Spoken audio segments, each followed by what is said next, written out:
We are looking at a chilly night setting up across our area. Temperatures have already gotten pretty cool. In fact, Spartanburg, look at you. You're already at 39 degrees, 40 in Gaffney, so not too far off there. 45 in Greenville, 37 up in Asheville. Now, the wind is going to pick up a little bit tonight, and that's going to keep temperatures from falling a whole lot more. So we're not going to see it get all that much colder in Spartanburg, as we're expecting upper 30s tomorrow morning. 35 in Asheville, 39 in Anderson, but keep in mind it's going to be breezy, so that's going to make it feel a lot colder than those actual temperatures as you get your day started.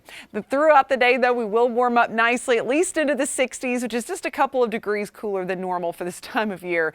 But then temperatures will drop like a rock as we go into tomorrow evening, and that's as that colder air really settles in behind that wind, and we'll have two of our coldest nights of the season so far going into Tuesday and Wednesday night.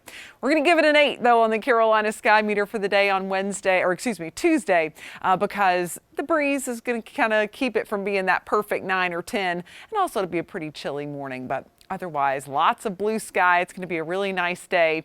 If you need to get some yard work done, I don't think Tuesday's your best day, mainly because of that wind. Wednesday and Thursday look a little bit better. We're going to stay dry pretty much the whole time, and it'll be kind of a classic fall day as we head into Wednesday and Thursday. Just a little bit on the gusty side on Tuesday. In fact, here's a look at that wind. Winds will be gusting over 20 miles an hour to start the day tomorrow in the mountains. So again, that's going to make those mid-30s feel pretty cold.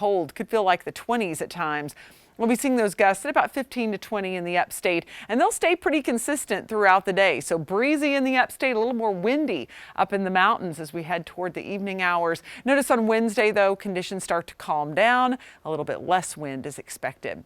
Now, Fox Radar 3D is completely clear, and that's what we expect over the next several days. No big weather systems heading our direction.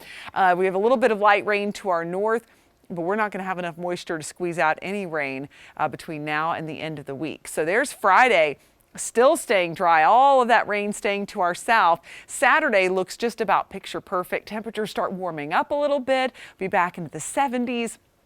As we hit Sunday, staying mild, we will have some clouds starting to move in, and notice some showers not too far off. This is in advance of another cold front, and we may end up with at least a few sprinkles early next week, and that'll begin at least a little bit of a change in our weather pattern as we go into Thanksgiving week. But no big soakers heading our way, so good news for travel, at least at this point. And we continue to track this major hurricane. I mean, look at this, making landfall in Nicaragua right now. Category 4 Iota is just creating more devastation in an area that was already devastated a couple of weeks ago from Eta.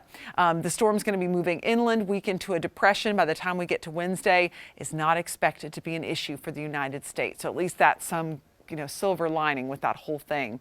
As we go into the next few days locally, temperatures will be cooling down a bit. In fact, Wednesday and Thursday, high temperatures stay in the 50s. Overnight lows will be in the 30s. Wednesday night, we may end up with some freezing temperatures across parts of the upstate.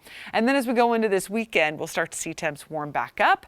It's going to be really comfortable on Saturday, 65 to 71.